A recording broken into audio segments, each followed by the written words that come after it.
Hello and welcome to Seattle City Makers. I'm your host, Jon Scholes. Well, good to have you all with us. Welcome to our latest episode, where we are joined by Seattle's new Chief of Police, Chief Shon Barnes. Shon Barnes was named to this role by Mayor Harrell in December of last year, and he assumed the position in February of this year. Chief Barnes has a 24-year history as a police officer, which began in Greensboro, North Carolina, where he started his career in law enforcement as a patrol officer and rose to the rank of captain there. He comes directly from Madison, Wisconsin, where he served 4 years as their chief of police.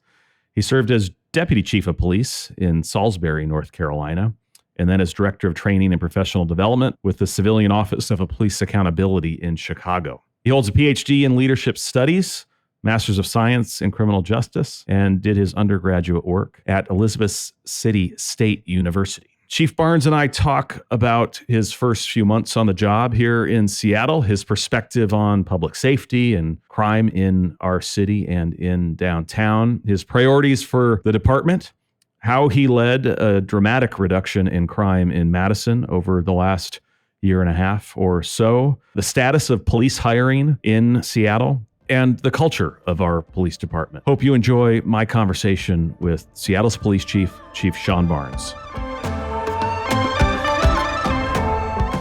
Well, thank you, Chief. I know you've done a few of these since landing in Seattle and making yourself available to reporters and others. And we appreciate you making time for our little podcast here, our humble Seattle City Makers podcast. Absolutely. Anything you need.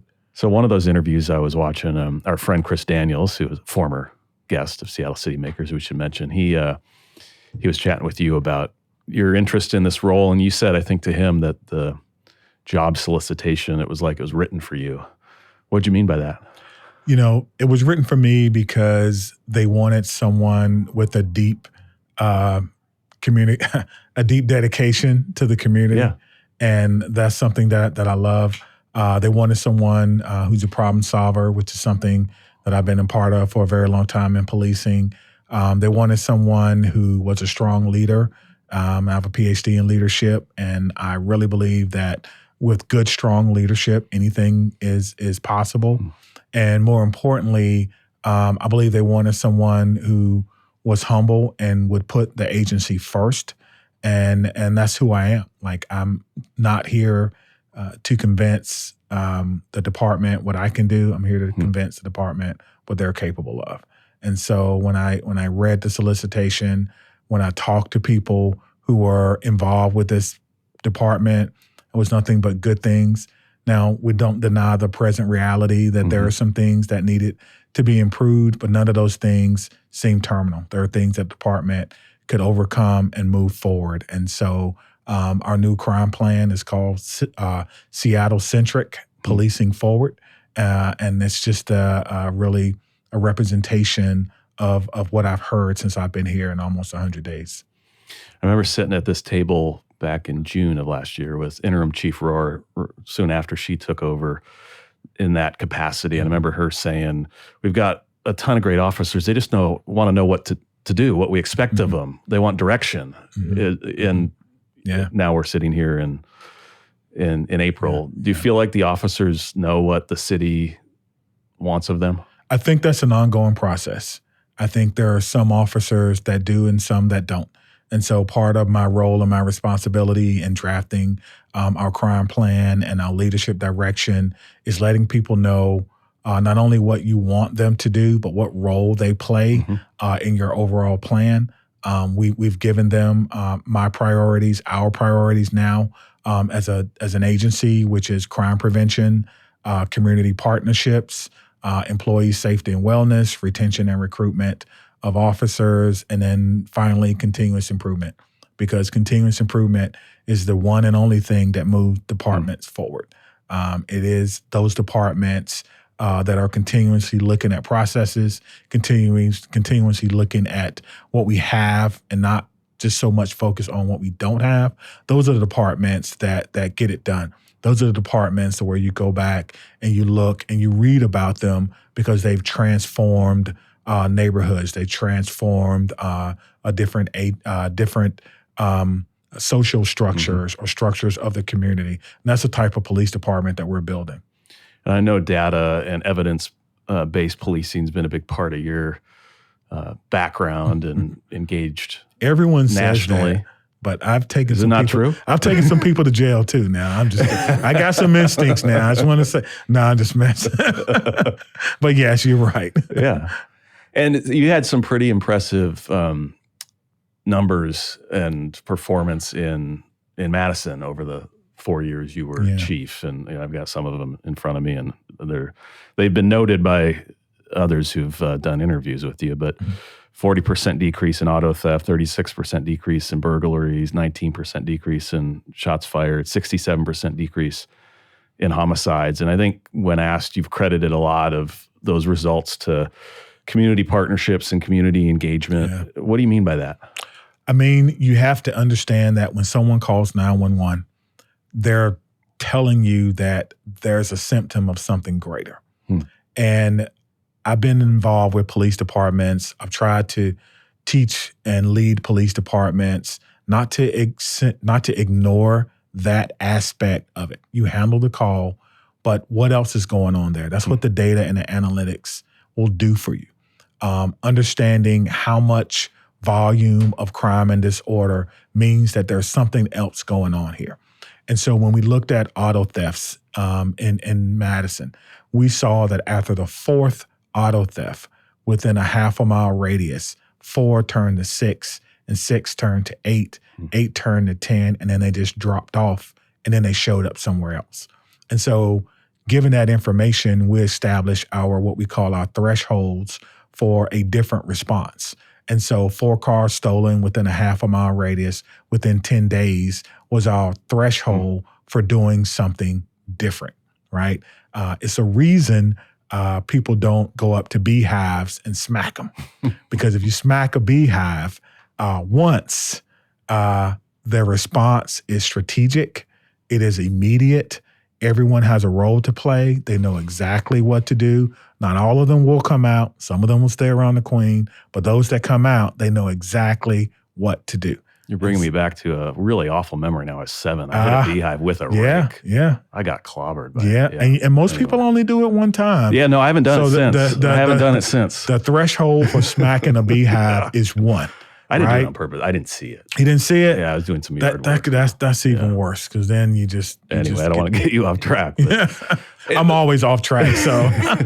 In auto thefts, so I understand you targeted auto thefts, and you saw the relationship between auto thefts to a lot of other crime that was taking place in the city. And as you drove down auto theft, you drove down other crimes. Do I have that right? Yes, we drove down other crimes because some of the stolen cars were used for shoplifting rings. Some of the stolen cars were used for some of our what we call shots fired, people driving around indiscriminately shooting for whatever reason. We saw them even correlated with some of our hit and runs that we were seeing. And we were able to reduce auto thefts as well as some other crimes at a higher rate than some of our counterparts, and we didn't change our chase policy. And so there was this big argument when I first got there among chiefs of police about changing the chase policy. I did not change my chase policy. I just policed just a little bit smarter. And here we did, and then we changed it back, right? At the state level. It happens. Yeah, it happens. Yeah, but you have to play within the rules that you're given. And, that's the thing about sitting in this seat. You have to see a problem from more than one angle. I think anyone who sits in this seat, one of the things that's going to make you successful is how do you approach problems, and can you see them from more than one angle? You mentioned your PhD in leadership, and you've alluded in some other interviews you've done to your evolution as a leader in your first year in Madison as the top cop. That was your first chief position. What are some lessons learned in that first year around your approach to leadership that you still carry forward today? Yeah, there are a lot because I'm vulnerable enough to say that I made some mistakes in that first year. I think the biggest mistake that I made, and I don't want to say it was a mistake, but I'll just say things that I could have done differently. How about that? Because it was 2020, December, and people were still hurting. I spent a lot of time with the community. I was in the middle of a budget season, starting a budget season. So I spent a lot of time with elected officials because I was afraid that we were going to lose resources like we had the year before. I spent a lot of time trying to garner support for the police department. And in doing all of that, I forgot to spend time with the officers.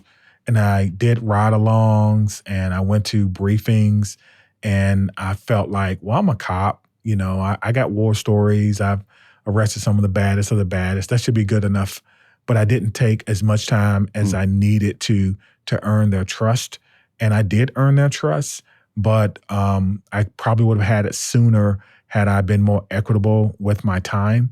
And so that's a lesson that I'm not going to forget, and I'm not going to repeat that here.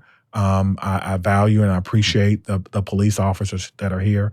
I try to tell them that all the time. I try to communicate that to them in an email at least once a week. I am going to the roll call briefings, going to the special teams. I hung out with Harbor this Saturday. That was great. Probably one of the best jobs in the department. Did you have a harbor patrol in Madison? You got water there. We had a recovery, but we didn't do not a patrol. Not patrol. But just a wonderful group. A good gig, right? Gotta be. A wonderful group of people, and just getting to know the agency. And I have to, and I love to do this, but I like to find time every day to tell one group or one person how much I appreciate them and how much I appreciate their work. So you're carrying those lessons to your new role here. Absolutely. Yeah. Any organization, whether you're policing or whether you're in a business, the most valuable resource are your people. And so I want the men and women that work here, that call this place their home, to know that they're appreciated by the police chief, and that, my job is to support them. And by supporting them, I have two jobs: to make sure that their job is safe and meaningful. What that means is when they go home at the end of the day, they need to feel that they've made a difference. And if I can do that, I've done my job. You got into law enforcement, I know, by way of a tragedy. You were teaching history, right? Yep. Old history teacher. Wanted to go to law school. Just had a series. You're teaching history in high school? Yeah, in high school. Yeah. I did an undergraduate degree in history pre-law, and one of those things where you just kept putting off, taking the LSAT, procrastination, that kind of thing when you're young. But I really enjoyed. What did you want to do in law, did you think? Probably wanted to be a Johnny Cochran, to be honest with you. Yeah. He actually spoke at my university. It was the first speech he gave after the O.J. Simpson trial. I was actually at Norfolk State, but our club went to hear him speak. And so I was like enamored, right? And then I had read Why Should White Guys Have All the Fun by Reginald F. Lewis, who's the first self-made Black billionaire.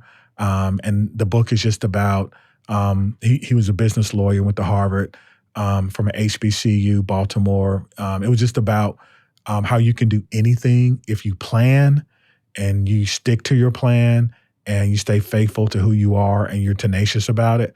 And so I was like, I want to go into law.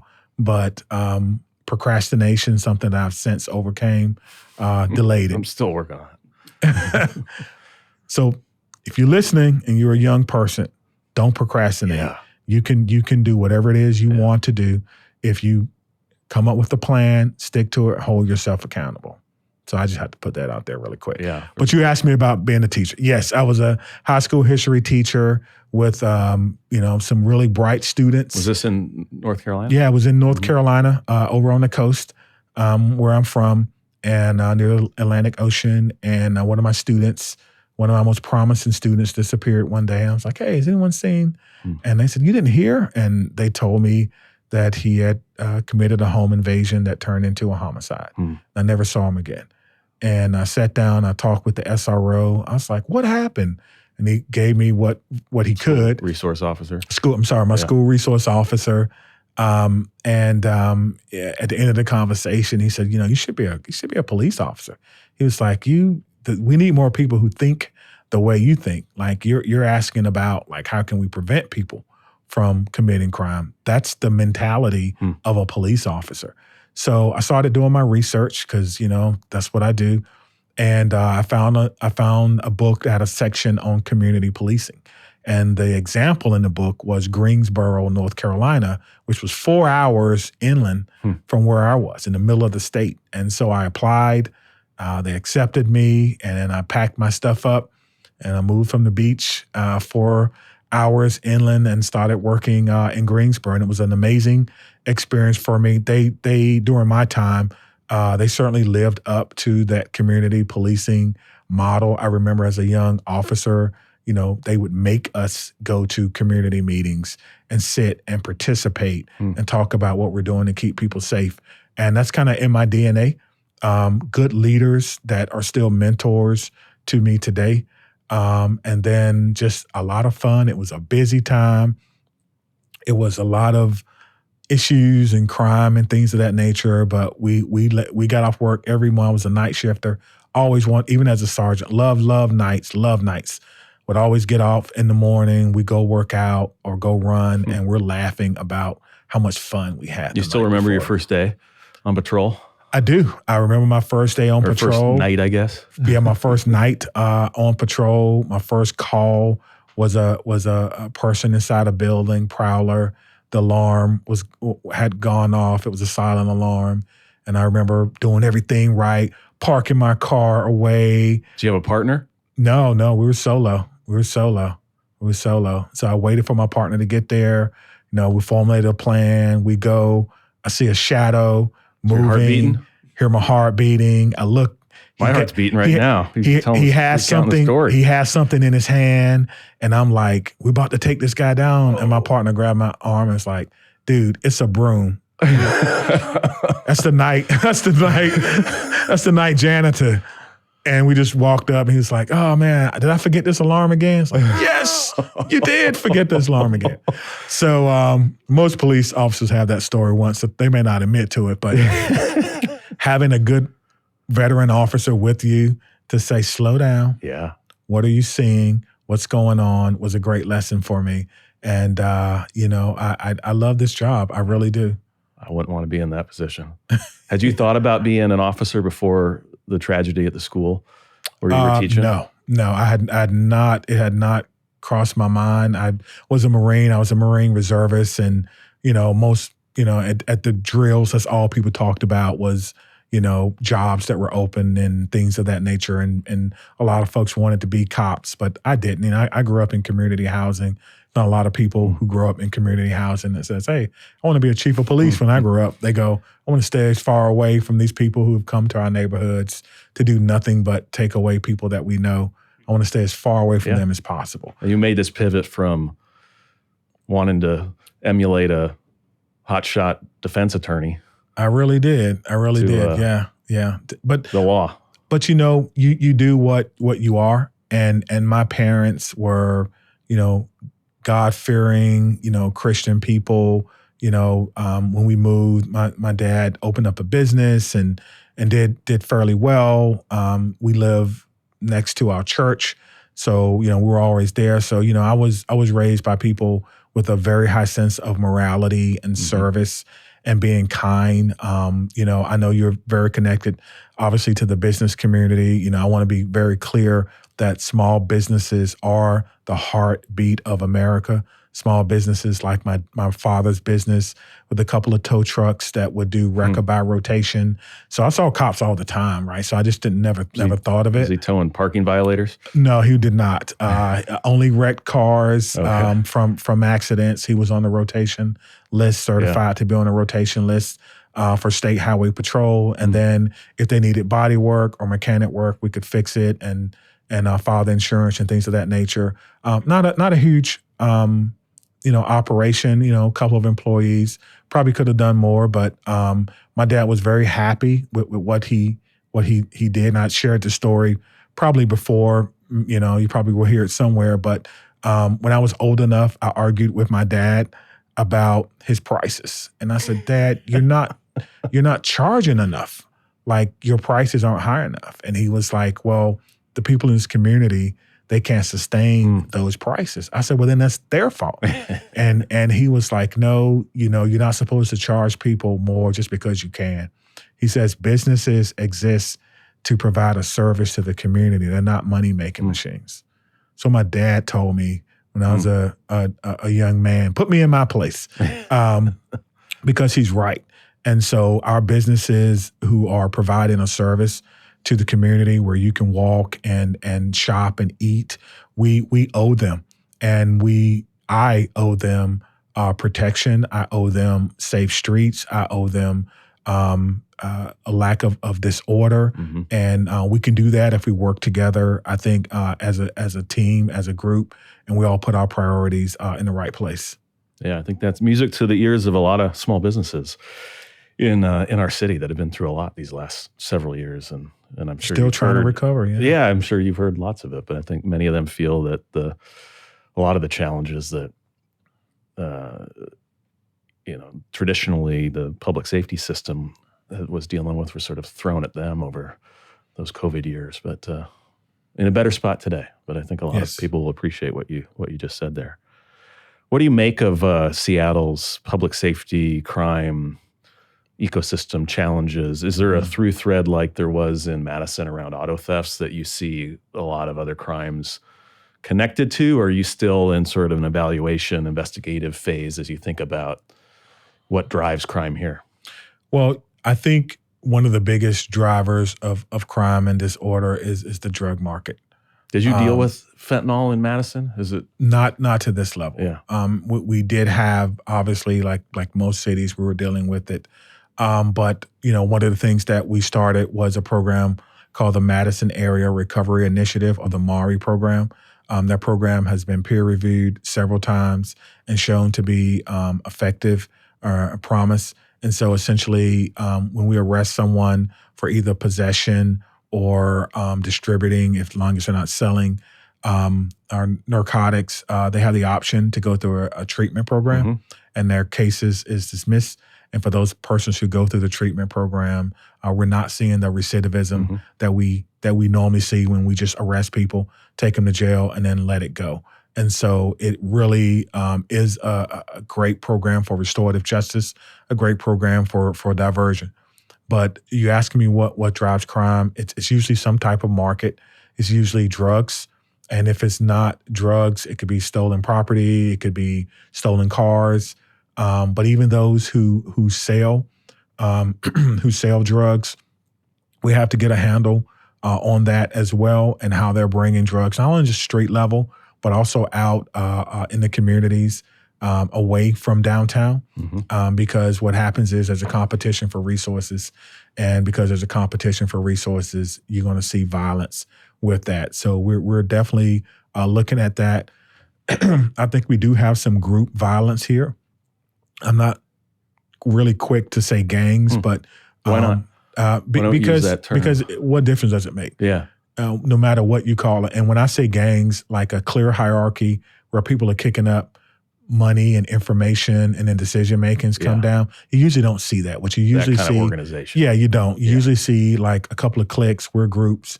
We grew up together. We're on the same neighborhood, the same block. You can identify around. Yeah, I call that group violence. A group conflict, but organized gangs, I'm not so sure. But nevertheless, we need to make sure that we can identify them, and those people who are certainly using weapons to hurt other people, that we can make sure that they are held accountable. So I want to be clear, because people always misquote me and get it wrong when they don't think, because I'm offering more than one solution, they don't think I don't believe that people should be held accountable. Yes, people who are breaking the law should be held accountable.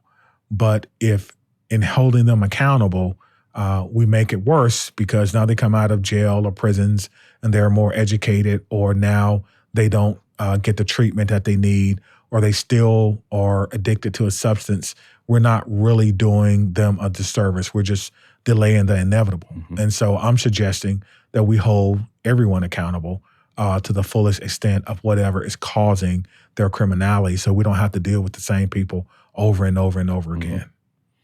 What's your perspective on downtown and some of the unique issues we face here as you're out and about, walking around, and how do you think of it differently than other parts of the city and the challenges it presents for public safety, policing, your resources? Yeah, I see. When you look at, first of all, it's an amazing downtown. Like it is amazing. When I talk to people, they say it looks better than it did, which is great, and that we're headed in the right direction with still more work to go. And so I can agree with that 110%. But when it comes to some of the disorders, some things that are kind of glaring to me is that in areas that you do see a lot of crime and disorder, the space isn't activated like it probably should be. If the space was more activated with businesses, with lights, with people, with families, some of the disorder, I think, would naturally want to move or have to kind of relocate. And so for some of the areas that we know, we need to figure out how we can invest in those areas and we can make sure that those areas are activated. I'm also seeing some disorder and even some crime around our areas that are providing social services support for people who need them. And that's fine. But there's a corporate social responsibility for everyone. Even if I'm a corporation and I have some type of byproduct, I can't just dump it out into the water, right? I have to do something with it. And so what I'm suggesting is that we all work together to figure out, if we're going to provide services, what happens after that? And then what? And then what, right? And so I think these are things that if we're willing to sit down at the table and work together, we can do that. I don't necessarily believe that the police should be leading all of those, but I do think we should certainly have a seat at the table because we identify first cases. But if we would activate the spaces, change things around, we will be. I did a walk yesterday through Belltown, and me, the fire chief went with me. So thank you to Chief Scoggins, and Chief Barden came with us as well from the CARA team, and some people from my staff, Captain Brown, and we walk with people who live there, people who have businesses, and they showed us some of the things that they're concerned about. Yeah. And they even admitted, yeah, this looks a little better than it normally does, but we're still concerned because, again, fear of crime and actual crime and disorder are two different things. They're not equal because fear of crime is greater. So when there's fear of crime, it doesn't matter what the numbers or the data say. Which is why when people say I'm a data guy, I'm like, yeah, that's only one part of it, because I never lead with data and crime statistics. I ask you, how do you feel about your neighborhood? And that to me is more important. I want the confidence. I want the confidence of safety in Seattle to increase. That is my number one goal. If we do that, crime will naturally decrease, right? It just makes sense. It's like saying, if I want to lose weight, I want to focus on what I put in my mouth and how many steps I take. You can look at the scale all day long. That's data. That's great. You can look at it all day long. You can say, I want a 10% reduction. But if you're not focused in on what you put in your mouth and how many steps you take, it's not going to matter. So fear of crime and our confidence level is like that for me. And that's going to happen one meal at a time, one day at a time, one bite at a time. And I'm certainly committed to doing that. And I think this police department is committed to doing that as well. Is that something that's talked about often in your industry and law enforcement? No. I mean, you hear a lot of folks talk about the numbers of crime is down and it's safer than it was a year ago. There's not a lot of conversation, it seems, around the importance of perception and how people feel about a neighborhood. That's refreshing. Yeah, unfortunately, it's not. And so when you go into community meetings, you have to ask people, what would it make to what would the neighborhood look like to make you feel safe, right? I used to do an exercise where I asked people, like close your eyes, or if you don't want to close your eyes, look up in the ceiling and imagine the safest street in America. What do you see? Then I'll say, what do you not see? But you know what people don't see? You know what most people never say they see? Police officer. Exactly. Yeah. But what do people want to feel safe? Yeah. The presence of police officers. And so it's just a great example of when you feel safe, it's the absence of police, right? And not just the presence of police, which is something Sir Robert Pell told us back in 1829. Yeah. I spent last week in Tokyo. I was there for the first time and just blown away by that I heard it was a very clean, orderly, and what you don't That's see what I heard. Yeah. police. You see kids walking by themselves from school and, on these busy streets and trains. Yeah. But And I would love for America to get there. I would love for Seattle to get there. I think it begins with like one word to me, and that's pride. mm-hmm. Pride that this is our city. Pride that we don't litter here. Pride that we don't that we stop at the red lights because people could walk, and we want to care for other people.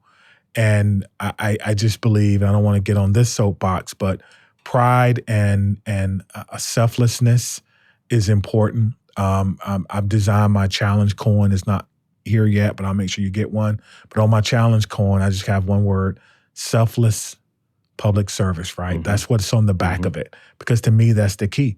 So when cops, police officers, employees are selfless, and you're putting other people's need above your own, that is how you change the culture of an organization. That's how you change the culture of an actual area, a downtown area. When people have pride in it, you want people to come and spend money downtown or wherever you are. You want businesses. You want conferences. I'm a part of a lot of associations.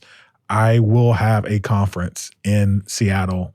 Love it. One of my associations before I leave. In fact, I brought the problem-oriented policing conference to Madison. Unfortunately, I tried to get them to switch, but they was already committed. But I do think I want to do that because it's about me, the pride that I have in this amazing city. And so I want people to come here and see it for what it really, really is. Well, you let us know how we can help welcome all your colleagues. So we'd be more than up for that. Absolutely. Recognizing that staffing and police presence isn't the only indicator of a safe city, and people will note lots of other features and things happening in a place to give them a sense of safety. I do want to address police staffing, and last year was the first year we didn't lose officers within the last 5 or so. We just, but what the net add was just one, I think. What's the where we sit today? What's sort of the current numbers on applications and where you see over the next year and a half trend lines heading? Sure. The trend lines are heading in the right direction. Last year we had 4,300 applications. This year year to date, we've hired 50 sworn officers. Last year, this time, year to date, we've hired 10. So we're 10 times as many. Pretty good increase in pace. Very, very good increase in pace. I had graduation today, which is why I'm in a white shirt. And so we had 6 that was sworn in today, and that's my 4th graduation in less than 100 days. So we're getting people in. People are excited about coming here. My daughter even gave me a lead this morning, and there's a young man who will be applying, a friend of hers that's just getting out of the Navy at 30 years old, and he's looking to work, and he's going to come here and apply, and I think it will certainly be a good applicant for us, a good police officer for us. So the word is out that the department is headed in the right direction, that we're moving forward. The last thing I want to say about that is, I talk about staffing when people ask me, but the type of person that I am, I focus on what we have and not on what we don't. Like, we're not 300 officers short. We're 1,000 officers strong. And that's been my message to everyone in the police department. Scarcity is one of those things that stifles innovation and creativity. And it's one of the reasons why organizations and businesses don't move forward. I love the picture of Jeff Bezos in his garage with the Amazon sign over the garage. You talk about scarcity. If he had allowed scarcity to rule his day and think about the space he didn't have, imagine what would have happened. And so police departments are the same, at least under my administration. We're going to focus on what we have. We're going to focus on what we can do and making sure that we're serving our community to the best that we can. We're not going to make excuses. We're going to move forward. We're going to push. And I've asked everyone in the department to do just a little bit more. That's terrific. Did you deal with and face defund in Madison to the degree we did here in Seattle, or were the effects similar on your department there? Yeah, so I would say that, if Seattle had a little sister, it would probably be Madison. There's a lot of similarities there. I lost my parking enforcement officers. They were reallocated to another reallocated department, to another department similar to get what it happened under. here. Yeah, to get it under my. They established a cares team with money from some of my training budgets and some more things. But at the end of the day, I think we all realize that you can't do more with less. I don't know who came up with that, but I think they realize that police departments are extremely resilient, and they're full of people who are willing to sacrifice not having to make sure that you're safe in the middle of the night when it's dark and there's no one around and there's no street lights and there's something that's going bump in the middle of the night. Yeah. We're going to be there. Which you had to walk into as Absolutely. a young cop. As a young cop, yeah. We're going to be there. Absolutely. Yeah. I wanted to make sure I got to all my questions here, and Sure. we'll start to wrap up because I could talk to you all afternoon. But I did want to address a couple floors down, the real-time crime Sure. center, and what you can share about this new facility and resource that is coming Sure. online this year. What is it? What will it mean for our city? What's happening there that wasn't happening before? Sure. I think the Real-Time Crime Center is certainly another tool in the box. It's a big tool. But it's one of those things that I think will help the department respond to crime quicker and more efficiently. When you can identify a suspect's vehicle, a suspect's vehicle's tag, a suspect's vehicle's color and description and what they look like, you run the risk of not having, or you eliminate the risk of encountering the wrong people, being intrusive in people's lives when you don't have to because you have good information, and making sure that we can get there quicker to give medical aid if we have to do that. We don't have the personnel or the technology to watch the cameras 24/7, so that won't be happening. Some people think that's the case, but it's not. The cameras are all public space cameras. So anywhere you're going to be in the public, a public view, that you would be on camera anywhere, or you would be subject to being on the camera or being recorded. And so we just hope that we can learn from it. We can develop it into something that can keep our city safe, that we can make sure that if people are engaged in violence or danger or armed unlawfully, that is, that they can be taken off the streets. Is it fully operational yet, or is that to come? We have one camera up now that we're using it to test angles in our Chinese International District, but we're not fully implemented just yet. And we conclude, Chief, with two standard questions. The first is, what was your first job that you took a paycheck for? My first job, I was a busboy at a restaurant called the College Inn Restaurant. It was a steak and seafood restaurant, and I was busting tables and busting suds and washing dishes, and it was, without a doubt, the funnest job I ever hard had. work. It was me and my buddies. Busboy gigs myself. Oh, they let us have a radio back there. Why did they do that? We listened to everything. So were you washing dishes, or you were? Yeah, I was busting the tables, and then you got go back. Yeah, then go back and wash them, run them through. And you said it was fun. We had the time of our lives in that washroom. Trust me. I had a dishwashing gig for all of 2 weeks in Glacier National Park. Yeah, I couldn't hang. You see, you should have came and worked with us. I moved to the fruit cutting and dessert prep station of the kitchen. It was just as hot as the dishwashing area that summer, but yeah, I didn't notice that it was hot because we just you would have learned how to dance back there with us. We had a good time. And our final question, and it may be too early to put this to you, but do you have a perfect Saturday in Seattle yet? If you can design it from morning till evening. I had it last Saturday. Oh, boy. My entire family was here, all of us. My wife, our oldest, Ashley, who's 29, our middle child, Aiden, who's 16, and our youngest, Madison, who is 13. We're all here.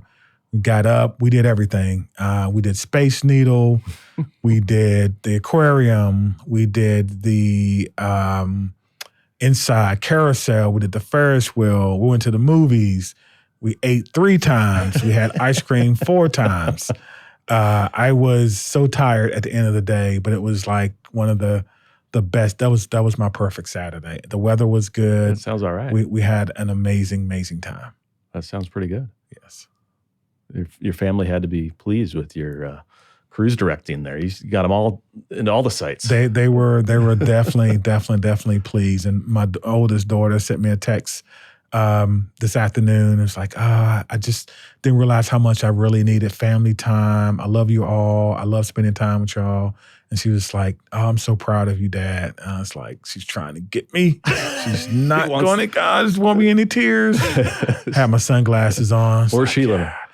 She lives in Winston-Salem, North Carolina. She teaches at UNC Greensboro. She teaches dance and ballet there. And she teaches in the evenings at In Motion Dance Studio. She is living her dream as a performing artist. And so very proud of her. Had your kids been out to Seattle before? No, they had not. No. They had a good time. Well done on showing them all the sites. We did everything. And you had the weather dialed in too, it sounds like. Oh, yeah, absolutely. Well, thank you, Chief, for making time for this. Sir. Like I said earlier, you've done a lot of these. You made yourself available to the community and reporters and I'm sure other podcasts, and we appreciate you making time for this. And I know we're going to have a conversation with our membership here toward the end of the month. Sure, and, absolutely. But look forward to working with you and getting to know you more. And thank you for your service and the service of your command staff and your officers to protect and serve our city. Absolutely. And certainly thank you to you and your organization and your group. Thank you for supporting the amazing men and women of the Seattle Police Department. I thank them absolutely every day for their work. They're the ones that kind of make public safety really in this city, and they have a tough job to do. They do it every day with grace and selfless public service. So thank you. Yeah, you're here. I hope you enjoyed my conversation with Chief Barnes. Again, thanks to him for making time to come on Seattle City Makers.